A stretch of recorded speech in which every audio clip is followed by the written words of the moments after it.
Hey Rally Besties, welcome back to the Writing with Annie podcast where we talk about all things writing. In today's episode, I'm so excited to have a guest, the first guest of 2024. We have Anna's Anthology. She is an amazing writer and she's well known on her Instagram as Anna's Anthology. And we're going to talk a lot about her project SIAC. So did you want to introduce yourself, Anna? Hi everyone. So as Anna already said before, I run a platform on Anna's Anthology. For now, it's only Instagram. I don't know. I'll expand maybe later. We'll see. Ooh, yay. Um, I'm a pre-med student and a writer and an aspiring author. Oh, that's so awesome. Yes, I've always wanted to have you on your podcast. Have you on my podcast. You should start a podcast. Do we talk about that? You should start a podcast. I think you might start a YouTube channel, right? I Right? was thinking about it and I don't want to start it until I'm like prepared for sure. But yeah, I'm really excited to be on here. I did some like major stalking of your channel before. I watched like so many videos and everything is Oh, formatted like so well. If I oh, ran like my own YouTube channel, I would want to run it the way you do. Like it's just, oh, yeah, that's very really inspirational. sweet. I'm nervous. I'm the one nervous here. But yeah, I'm really excited to talk about especially your new project SIAC, and how you're literally like basically about to finish it. So I think I wanted to title this sort of podcast episode "How It Feels to Finish a Book," or like that sort of, what did you describe it as? I keep forgetting that sort of mellow. No, not mellow. Limbo Like in state. between limbo state. The limbo state of like finishing a book and then getting to a time where you basically are about to self-publish or traditional publish, or go down that sort of route where you basically share your book to the world. So, firstly, let's talk about Project SIAC, and maybe if you have some sort of pitch, some sort of like tropes, themes about the book that you want to share with our listeners. Take it away. Okay, so basically, it's like a Bildungsroman, and when people like hear about that, they're like, "What do you mean it's a Bildungsroman? What does that even mean?" It's basically a coming of age story, Yeah. uh, but instead of it being focused on teenagers and like the YA genre, it's more NA. So my characters are all Mm. in their 20s. And I guess like a one sentence liner about it is that it's about a man finding himself through his like grief and past errors, and kind of Mm. healing, because he meets people that are not like him. It is a contemporary literary fiction novel. I always mess up that sentence when I say it, and I didn't that time. Let's go. That's um, fine. and it's also dual POV, so it's not only focused Cool. on like the main Yeah. primary character. Because what's her story? Because you say how he finds himself, a boy, like a guy finding himself. Does she also find herself? Is that the sort of I story? guess, in some ways, yes. So basically, the two characters that have like their narrations focused on themselves aren't exactly like opposites, but they aren't foils of each other fully either. Mm-hmm. So it's just kind of like them and their differences in humanity coming to light. But Yeah. for her, I guess the primary like growth or arc that we see with her is with regard to her career and the way she like feels and expresses her own emotions. Because Mm. for my main character who's followed throughout this and who the like Siak is focused on, his entire thing is that he internalizes everything and doesn't externalize any of his emotions, and that Mm. causes like Mm-hmm. that's his fatal flaw, if you will. Yeah. Uh-huh. And then for her, it's kind of the opposite of she's like Mm. very expressive outwardly and she's like this very positive person, but then on the inside, she's like she doesn't know how to internalize it and kind of turn it into Right. something special that she can use in her career. Wow. She's a writer, so this is all coming full circle. Oh, I did not know that. That's awesome. I love stories and like movies about writers. Ah, so cool. That's really great because I love character driven stories. And since it's a dual POV, I think that's such a great way to get into the character's head and really drive the message of the story. You also talked about your writing and how that really does impact your story. Can I kind of, yeah, ask you about your writing style and what you kind of view it as, and how you approach writing the story through a particular type of prose. So I've actually been taking creative writing minor courses this semester for the first time. So I signed up for Ooh, my so minor like cool. during the summer, and I Uh was like, huh. yes, I want to do something other than medicine on the side. It would be really fun. Um, Yeah.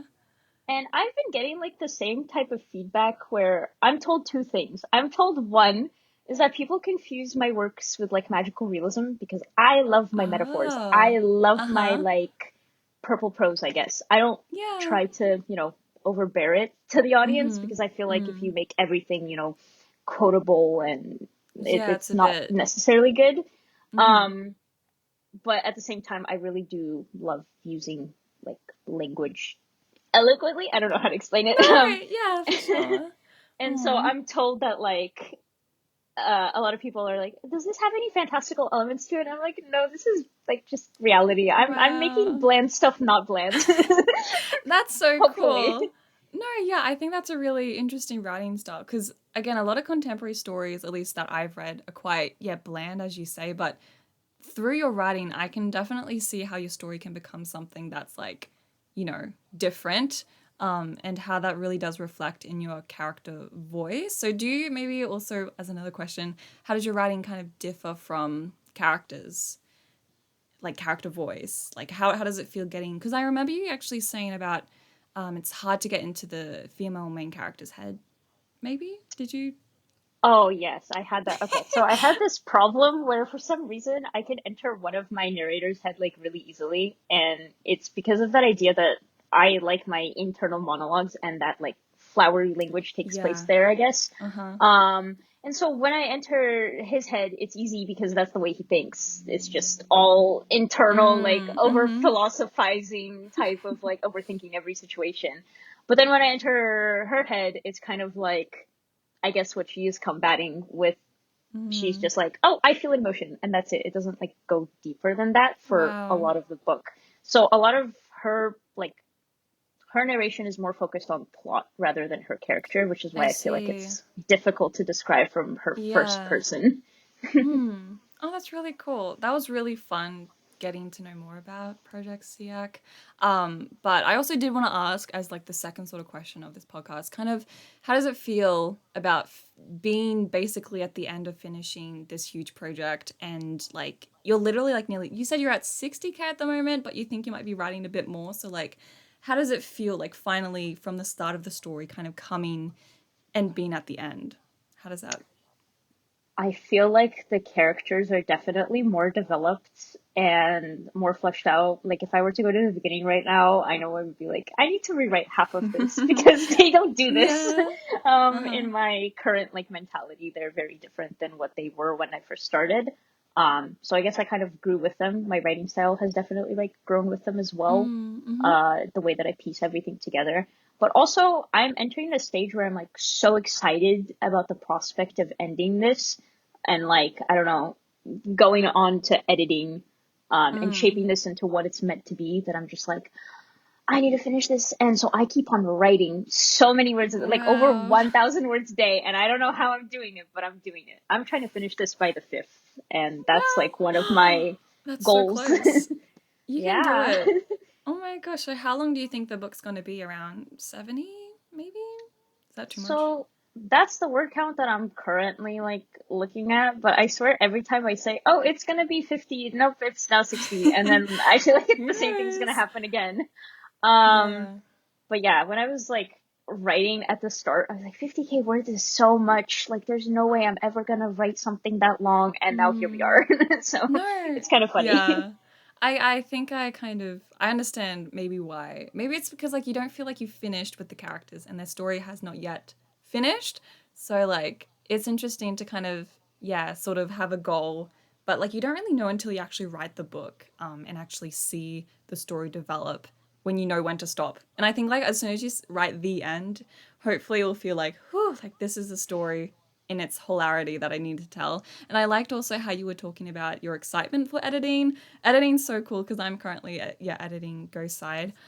It's definitely really interesting, and I wonder how you're gonna like kind of explore it because I feel like there's two different types of writers when they go into editing. It's either like they have a skeleton draft like how I did and I'm just like adding the flesh to it and kind of like adding words basically, but there might be other writers who basically have like a whole fleshed story and then they're kind of like picking out pieces where they're taking words from it. So it can be like a mix of both, but do you maybe have like a sort of idea about how you're gonna find editing and just kind of like how your process, like what's your process as soon as you finish the book? Are you gonna like take some space back or go straight into it? What's the vibe?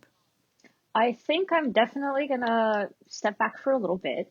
I'm Mm-hmm. very happy with the way that I have like constructed my prologue so far. That is one thing that I I changed earlier in my love draft. prologues. Ooh, And I okay. was like, okay, well, I don't think I need to edit this much, but for that specific section.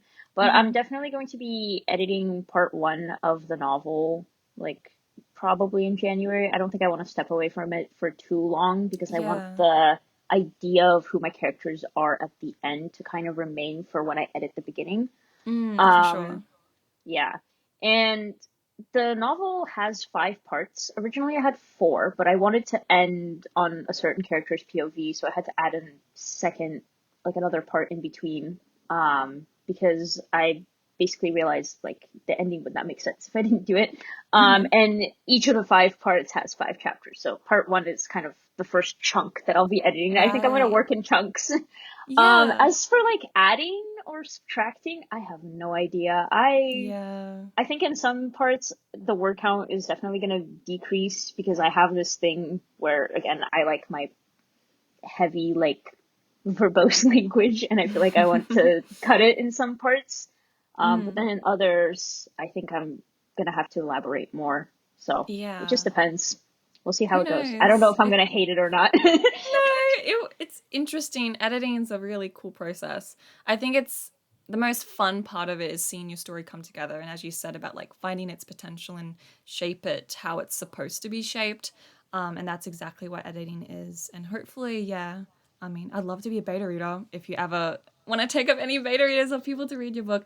People's like sort of feedback is so important. That's what I've learned through like having like an editor on board, kind of like going through my work. So I really encourage, yeah, you should just have fun. I reckon you're going to really enjoy it since you really love your writing prose and like different sorts of, yeah, your stories. So that's really cool. The next question I kind of want to ask about is kind of your genre of Project SIAC and kind of how it's not really, it's like very unique and niche like.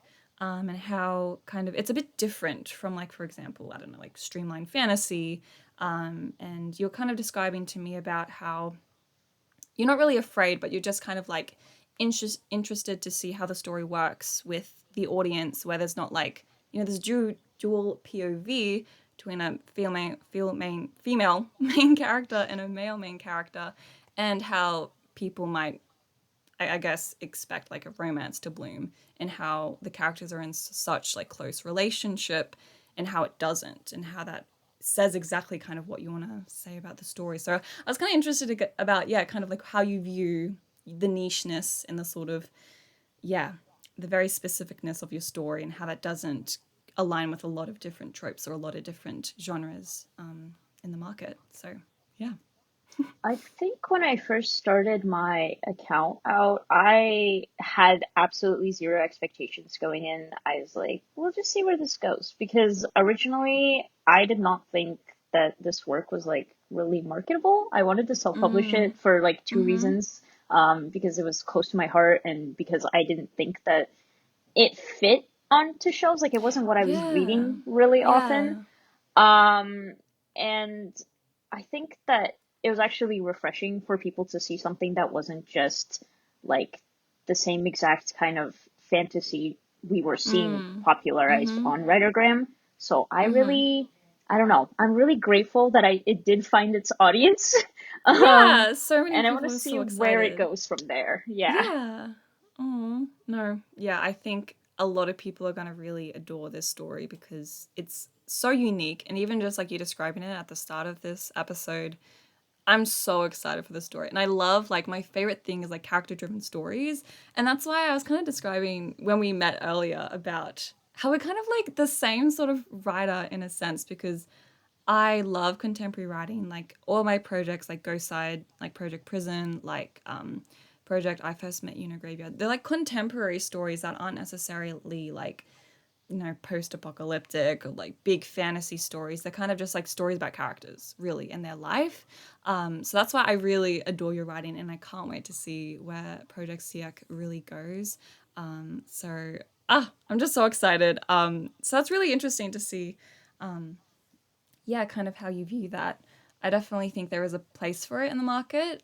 So I guess the question is, do you think you would want to traditionally publish or self-publish, or what's the vibe? Because I feel like a lot of people would want to know, listening to the podcast. So just curious. So right now I'm leaning towards traditional publishing, but I think it's once I'm in the throes of querying, we'll see how that goes. I think like Aw, everyone says that. They're like, there's potential, but I don't know where it will go. And so yeah. that's kind of like my yeah, my idea at this point, but I definitely know Mm, that in order to be put on shelves in the traditional sense, there's going to be a lot of mm-hmm. things that will meet this novel in 2024 Yeah. with like editing and Yeah. hopefully an agent. I don't know. Yeah, all of Mm-hmm. that whole process, I guess. And we were talking about before the episode kind of how many walls there are that writers need to hit and basically break through to actually get to the point where the Mhm. book is on the shelf. And for some people, it's really easy and it's a streamlined process. For others, it's literally taken years. And yeah, how the publishing process is so like, it's not known. Like, we don't really know what the heck we're doing. Like, when I started querying, what the heck was that? Like, I literally don't even want to think about it, to be honest. And it's just like that sort of confusion when you're, going into something like traditional publishing, which is so weird. And there's just like the emails, the sort of like query letters, the making sure you have a good synopsis, a one-page summary, all these silly stuff, not to even mention what comes after that with even once you got an agent, you have to actually edit the book with them, and then you're going to have to submit it. Like, what the heck does it end? And then, like, you don't even know. Like, even if you have an agent, you don't even know what's gonna get picked up. And Yeah. even if it gets picked up, who knows if people even, it's insane. And I think, I mean, it's really difficult to say. I think there's definitely such potential for new niche, books to be picked up. So I'm so excited for your process and to see where that ends, and how your querying will go. Yeah, but that's still kind of down the line. You still need to edit the book and kind of really work with it. But even then, I really think it could be cool if you can query it, because a lot of people even query the book before it's done, sort of thing. So that's really something I feel like should be explored more in the writing community. And I mean, you watched my querying vlog, which was Yes, I pretty did. I remember pathetic. watching that. It was, It wasn't. It revealed like the reality of it, where yeah, on Writergram we see like, oh, I'm like 13 and I published the New York Times bestseller in 2 seconds, yeah, and then but we don't see how many books are out there where yeah, they've hit those walls. Like, yeah. yeah, Because it is really hard. Like, I even just think of like basically all authors who are published traditionally, like they must have really had to work hard. But that's not saying that self-published authors don't also work hard. It's just like publishing a book in general. What's up with yeah. that? Why The is it both so hard? like both routes are so incredibly unique and different in Yeah, their like pros and cons, because with yeah, self-publishing you have to wear like every single hat. You have to be the editor, you have to yeah. find people to design your cover, you have to like market it yourself. You don't have this whole team backing you. But then with traditional publishing Mm. at the same time, it's like I don't even know how much control over a cover I will have Yeah, if that yeah, happens, yeah. or like what are royalties? I don't know. I'm just a girl. What's that? I'm just a girl. I'm just a teen.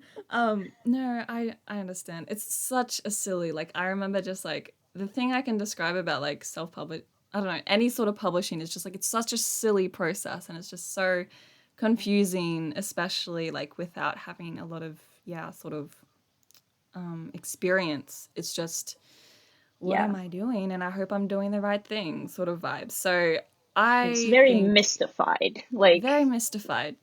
and you, I guess even I talk to people currently, I think I discussed this before when we Yeah, met, yeah, yeah, yeah. but I talk to people currently who have like agents and they go through rounds of submission and then they aren't like their works are not as well received as they would have thought even after an Yeah. agent. And it's Yeah. like you get past wall one and you're like, okay, this is going great, this is Yeah. fantastic. And then you get past editing, which is like, I don't know, thick giant brick wall. And then Mhm. you continue, and then it's still all these obstacles that are in your way. So Yeah. I'm excited but also daunted by the process of how all of that is going to go, because Mm. yeah, as we were talking about with how my work and your work are not necessarily traditional in a sense. And also, I Mm. think I never elaborated on the question about the main couple being like, or the main two characters being a couple, or like Yeah. the romance kind Yeah. of evolving between them. I think with that also in mind, it's kind of like, how do you advertise this? And how do you Yeah. blurb Yeah. and pitch it in a sense that builds Mhm. intrigue to the right people? Mhm. So, Yeah, yeah. exactly. Because I mean, when you think of like just like smut now and how like that's like I'll buy it, like that sort of Instant uh credit, take my money, credit no, card. seriously, I remember working at a bookstore because I worked at a bookstore for like 2 years, and I remember like these Oh, girls, and it's like those sorts of girls, and they just like had this huge like Colleen Hoover, and they went, oh no. and I'm like, okay, I'm okay. exposing my opinions on what I think about Colleen Hoover, and I'm kidding. I feel like everybody has the same opinion at Have this you read point. any of her stuff? I'm curious.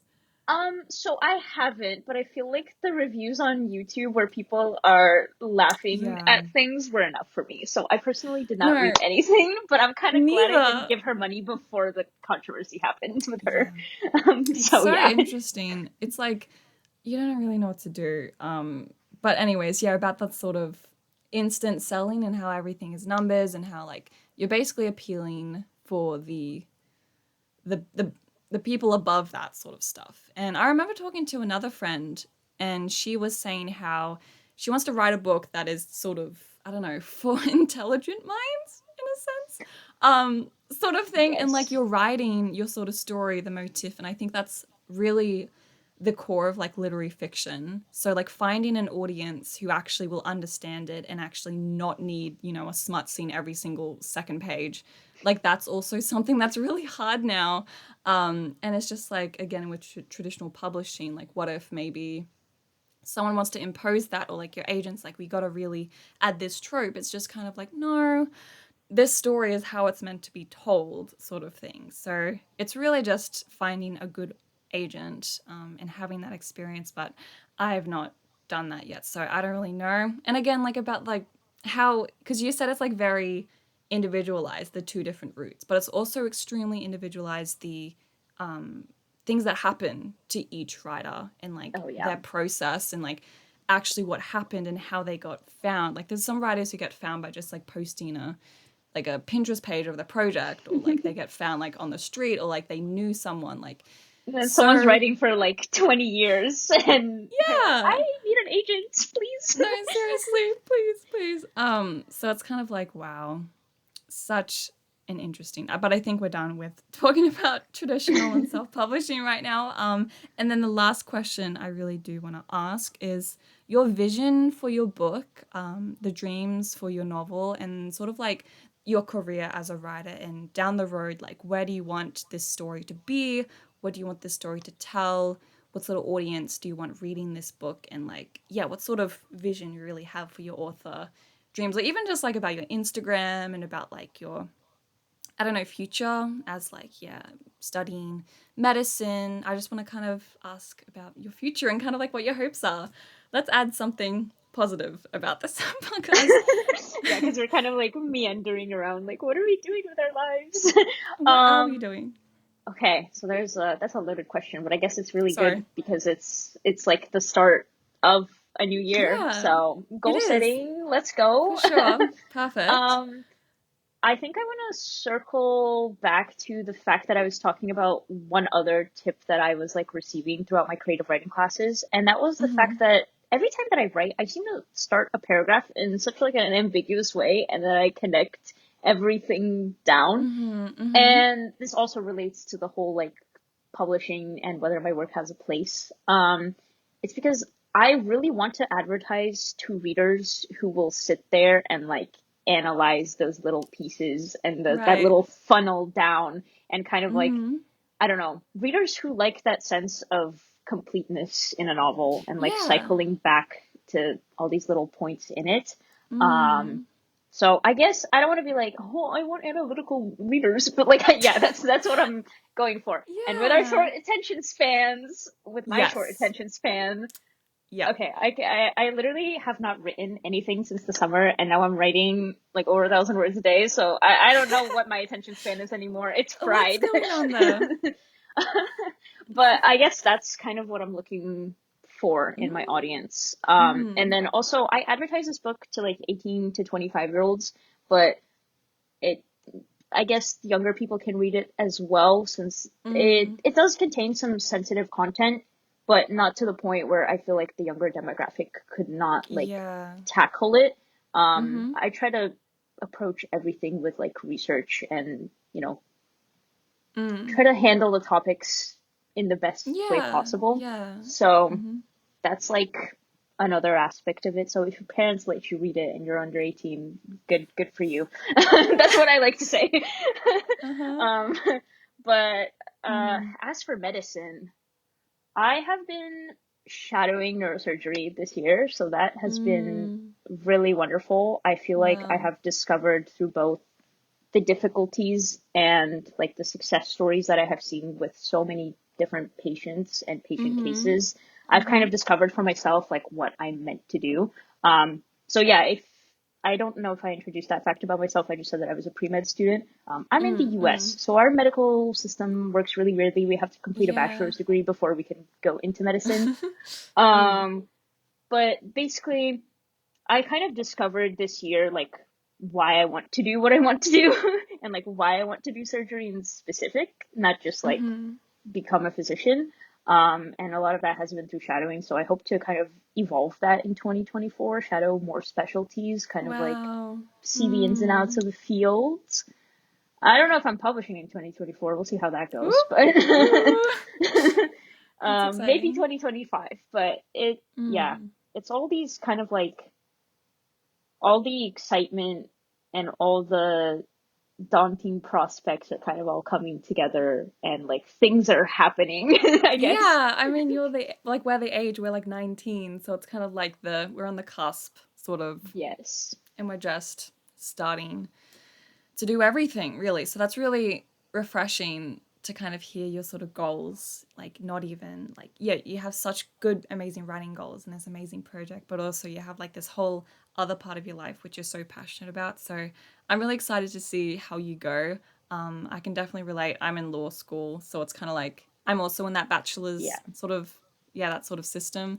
So it's kind of just like getting there and kind of trudging along and hopefully making a lot of progress. So I am so excited for your future and for everything like that. And thank you so much for being on the podcast. I think we're gonna like probably end there, but it was so fun to get to know about Project SEAC and your writing and your thoughts about traditional publishing and just kind of like hopefully demystifying the process a little bit to the audience. Just kind of yeah about our thoughts and how especially you feel about that sort of weird limbo stage about finishing a book and then being about to like start editing and making this book something that can be published in the future. So I had so much fun. Did you have any last thoughts or anything else you want to talk to the audience or just, yeah.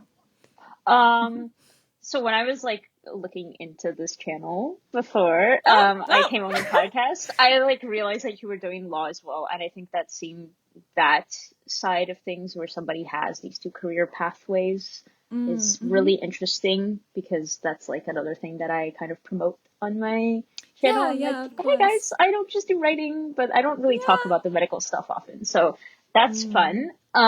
And yeah, thank you so much for letting me like talk my stuff on here. Of Also, course. this is kind of like my voice debut. That's, yeah. So Yes. my voice is Welcome. not anywhere on the internet. Well, now it is, like, kind of permanently, but Yay. that's fun. Oh, that's so good. But yeah, thank you so much for being on the podcast. And I'm just so excited for Project SEAC and for everything that's going to happen in 2024. I wish all the audience, all the listeners, a good 2024 and for their writing goals to come true. But yeah, we'll probably end the episode here. And thank you all for listening in. Bye, everyone. Oh, yay. That was so cool. That was If you're gonna